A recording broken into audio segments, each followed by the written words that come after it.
Fala pessoal, é possível utilizar Apple Care Plus para trocar iPhone com muitos arranhões? Como proceder com o pedido de substituição de equipamento? Abraços. Eu acho que você pode ser sincerão, sabe? Tipo, cara, tá muito arranhado e eu quero trocar. É, Será que você, pedir. será que você pode trocar para mim, por favor? Porque tá me incomodando, eu tenho direito a trocas acidentais, essa aqui eu arranhei acidentalmente, eu quero trocar, por favor. Me ajuda aí.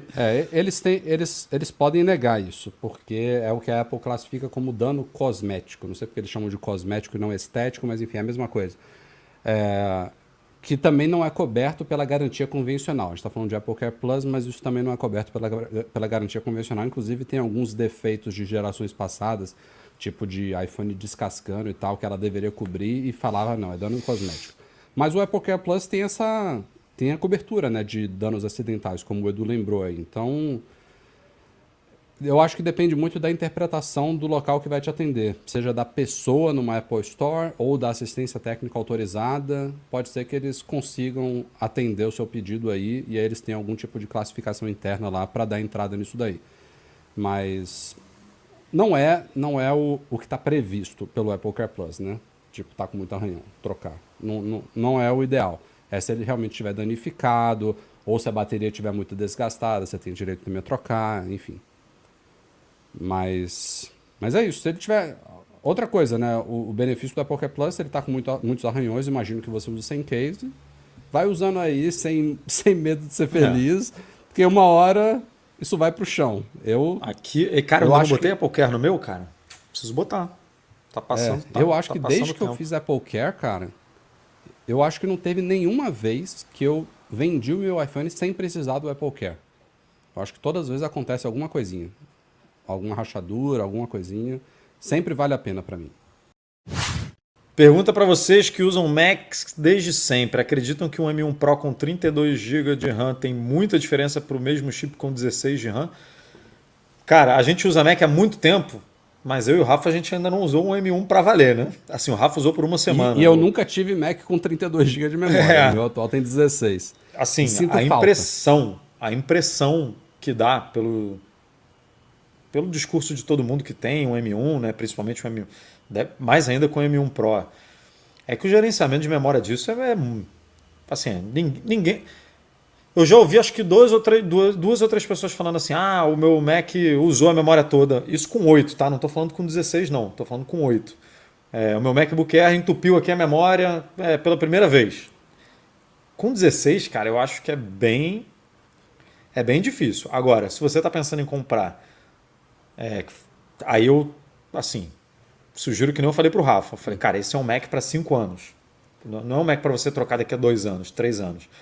Então, se você tem condição de pecar um pouquinho pelo excesso, vai no excesso porque vai durar mais. Né? Você vai ter um ganho aí, uma longevidade maior.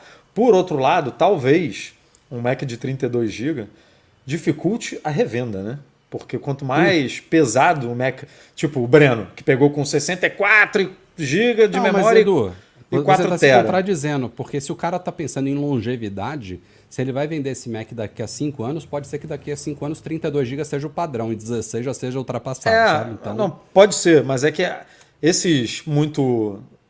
Se você compra, por exemplo, um iPhone de 1 tera, para vender um iPhone de 1 tera não é fácil, né?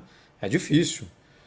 Porque pouca gente precisa disso. Então, pouca gente precisa de um de 32 ou de muito SSD, a galera vai ali no básico. Então, para revenda, pensando em revenda, eu iria foi reformulando aqui a resposta. Pensando em revenda, mas na frente eu iria com 16. Pensando em longevidade, eu iria de 32, se obviamente tiver condições de botar essa grana, porque não é barato. Né?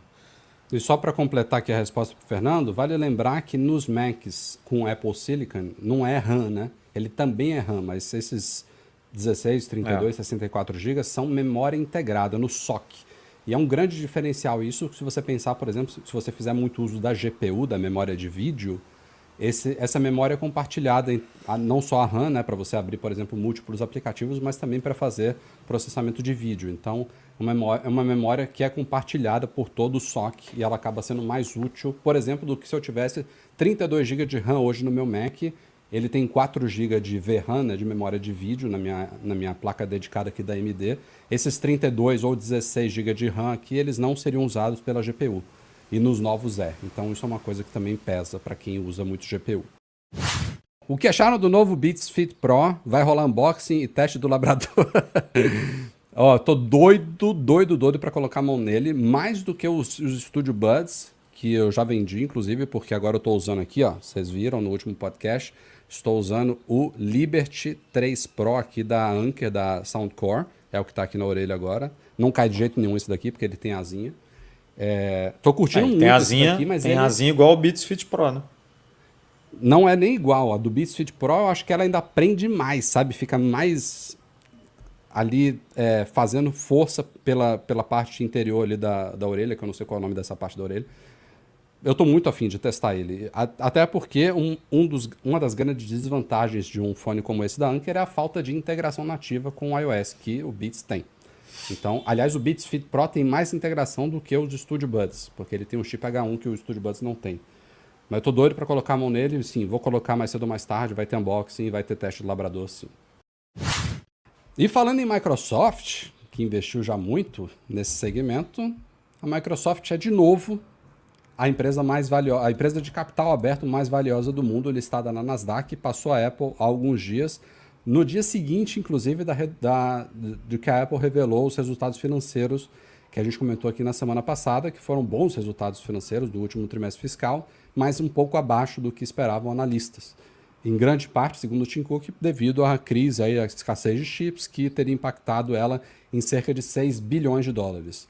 Ela ficou, só para vocês terem uma ideia, em média 3 bi abaixo do que se esperava em receita. Ou seja, se ela foi impactada em 6, não fosse essa crise, ela provavelmente teria superado em 3 bi, em vez de ficado 3 bi aquém das expectativas de analistas.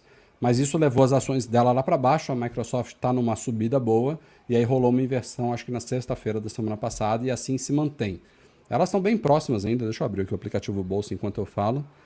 Mas tá próximo, tá? A Microsoft está com 2,526 trilhão, né? 2 trilhões, e a Apple está com 2,477 trilhões, ou seja, está bem... É uma diferença, deixa eu até fazer a continha aqui, parece pouca, né? 2,5 e 2,7. Não, mas uma diferença de 49 bilhões de dólares. Mas é louco isso, né? Sobe um pouquinho ali, desce um pouquinho ali, né?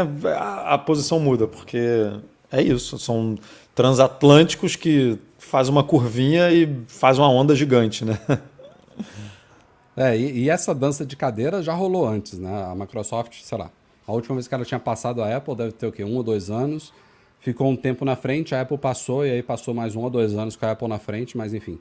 Agora a Microsoft está liderando, a Apple logo ali atrás. Deixa eu só abrir aqui de novo, já tinha fechado o app. Depois desses dois titãs aí, quem está muito próximo de passar pela primeira vez dos 2 tri é a Alphabet. Eu não sei se ela já passou alguma vez, acho que não, né? Acho que ela não. ainda não oficializou. Mas ela está agora valendo 1,972, quase batendo 2 trilhões. Mas vocês veem, é uma diferença de meio trilhão para a Apple, né? É surreal. E aí tem a Amazon com 1,763. E aí lá atrás, que está subindo muito forte, 1,235 a Tesla, que, a Tesla está valendo 1,235, ou seja, ela acabou tem pouquíssimo tempo que ela passou 1 trilhão, já subiu 235 bilhões. É um ritmo bizarro. Mas a briga tá boa.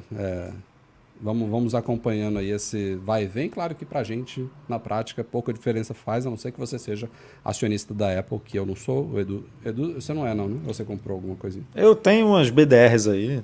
Uma migalha, né? Umas migalhas.